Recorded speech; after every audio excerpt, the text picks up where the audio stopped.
Assalamualaikum warahmatullahi wabarakatuh. Perkenalkan, saya Maulana Ramadan Silalahi. Di sini saya akan kembali memberikan kepada teman-teman sekalian mengenai informasi tentang sejarah yang ada di dunia ini.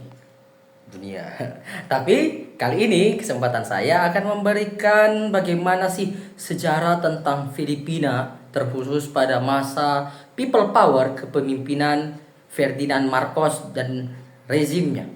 Terus bagaimana sih people power itu? Apa yang terjadi di Filipina? Lalu hasil dari people power itu apa? Nah, mari kita simak video ini yang akan dijelaskan oleh saya sendiri. Check it out. Pada kali ini kita akan membahas bagaimana people power di Filipina. People power ini merupakan gerakan masyarakat, gerakan massa masyarakat yang sangat banyak, yang dimana people power ini bertujuan untuk melakukan protes terhadap rezim presiden Filipina yang berkuasa pada saat itu. Rezim ini dikenal dengan sebagai rezim yang otoriter, korup, sehingga rakyat terbengkalai oleh tindakan pemimpin yang sangat korup tersebut. Pada people power ini ada 3 tokoh utama yang bergerak dalam peristiwa tersebut. Yang pertama ialah Ferdinand Marcos, seorang tokoh presiden Filipina yang terkenal sebagai orang yang otoriter, korup, dan tidak peduli dengan masyarakat. Yang kedua ada Benigno Ninoy Aquino Jr. Dan yang ketiga ialah Corazon Aquino. Mereka berdua adalah suami istri yang merupakan tokoh oposisi masa kepemimpinan Ferdinand Marcos. Peristiwa ini dilatar belakangi oleh kepemimpinan Ferdinand Marcos yang sangat otoriter, sehingga masyarakat Filipina sangat tidak menyukai cara kepemimpinan Ferdinand Marcos tersebut. Dari cara kepemimpinan yang amburadul ini membuat masyarakat menjadi terlantar. Banyak masyarakat miskin menjadi lebih miskin, masyarakat menengah menjadi miskin, dan masyarakat atas yang telah kaya menjadi lebih kaya lagi setelah bekerja sama dengan pemerintah.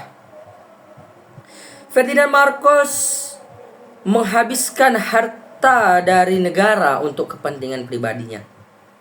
Begitu kiranya yang disampaikan oleh sejarawan-sejarawan yang mengatakan people power berdasarkan dari situ juga. Namun people power juga ada berdasarkan dari info lain.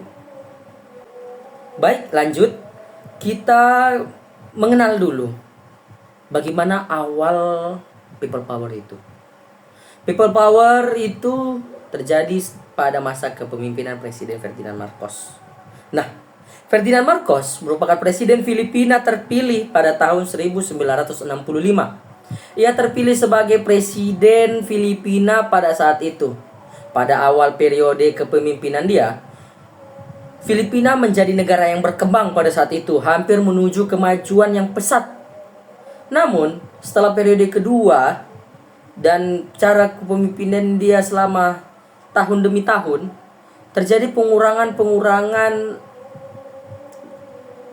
performa yang diberikan oleh Ferdinand Marcos. Banyak ditemukan kegiatan KKN, korupsi, kolusi, dan nepotisme.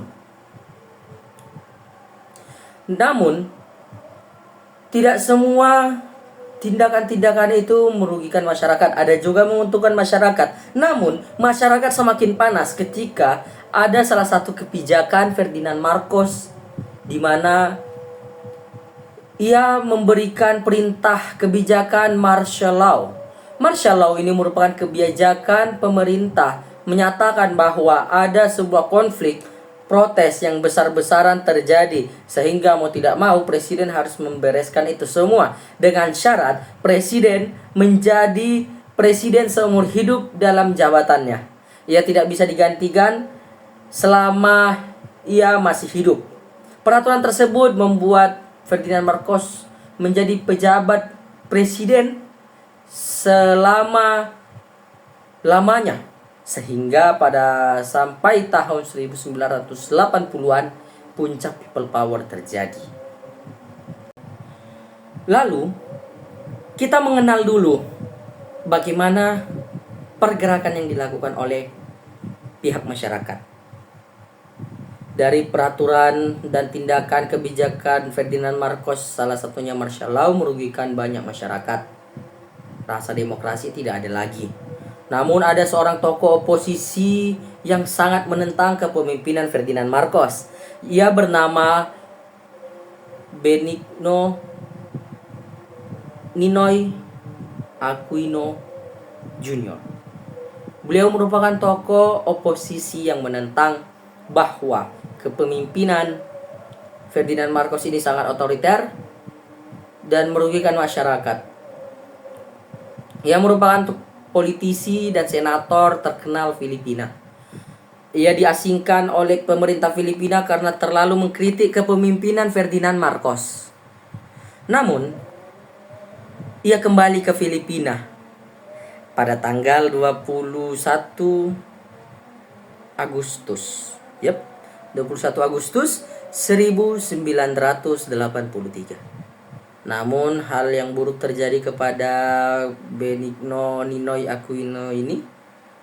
Ia ditembak tepat di dadanya sehingga ia mau tak mau dilarikan ke rumah sakit. Namun naasnya sebelum dilarikan ke rumah sakit, beliau sudah tewas tertembak oleh pria misterius.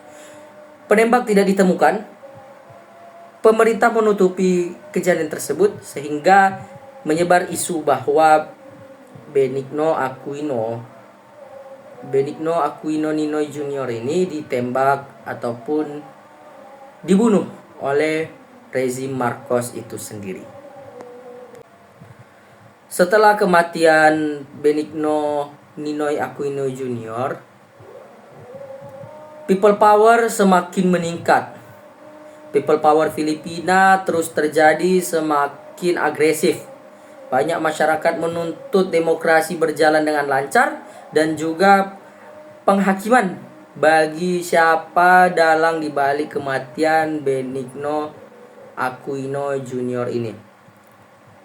Pemimpin gerakan people power digantikan oleh istrinya sendiri, yaitu Corazon Aquino. Corazon Aquino merupakan tokoh wanita yang memimpin gerakan people power Filipina yang membawa massa dengan dalih menjalankan demokrasi semaksimal mungkin, mendengar kritikan rakyat, tidak membungkam apa perkataan rakyat, dan meminta pemerintah mengusut bagaimana kematian Benigno Ninoy Aquino Jr. ini terjadi, mencari pelaku dan dalangnya siapa. Itulah yang diperjuangkan Corazon Aquino untuk melakukan gerakan people power tersebut. Karena massa yang terlalu banyak, mau tidak mau parlemen dan pemerintah melakukan pemilihan presiden kembali. Pemilihan presiden ini ada dua calon, yaitu Ferdinand Marcos dan juga Corazon Aquino. Dua-duanya merupakan tokoh oposisi dalam pemahaman-pemahaman mereka. Ferdinand Marcos menyatakan bahwa Corazon melakukan tindakan kriminal dan radikal terhadap pemerintahan. Namun Corazon Aquino memberikan serangan balik, menyatakan bahwa Ferdinand Marcos tidak melakukan demokrasi sebagaimana mestinya. Terjadilah pemilihan presiden di negara Filipina. Namun ada kontroversial. Filipina dimenangkan oleh dua kandidat presiden. Sangat aneh. Pemerintah mengatakan bahwa Ferdinand Marcos dinyatakan sebagai pemenang. Namun ada sedikit janggal yang terjadi pada pemilihan tersebut. Rakyat menyadari ada suara-suara yang goib istilahnya. Masyarakat menyatakan bahwa Corazon Aquino lah sebagai pemenang pemilu presiden pada saat itu. Ini merupakan perdebatan yang sangat panjang pada saat itu. Baik, kemudian setelah dicari tahu informasi melalui kegiatan secara sembunyi-sembunyi oleh simpatisan people power, ditemukanlah bukti bahwa Ferdinand Marcos melakukan beberapa penyelewengan terhadap pemilihan umum, di mana ia melakukan kecurangan, memberikan suara sebanyak-banyaknya terhadap dirinya sendiri, dan ternyata Corazon Aquino dinyatakan menang sebagai presiden tahun 1986. Dengan hal tersebut Corazon Aquino memimpin negara Filipina untuk menuju demokrasi yang sebenarnya. Ferdinand Marcos kemudian lari meninggalkan Filipina bersama keluarganya. Demikian video pembelajaran mengenai sejarah Filipina masa people power dari saya sendiri. Semoga bermanfaat untuk kita semua. Ambil baiknya, buang buruknya. Terima kasih. Saya Maulana Rabanan Silalahi. Selamat pagi, siang, sore, dan malam. Wassalamualaikum warahmatullahi wabarakatuh.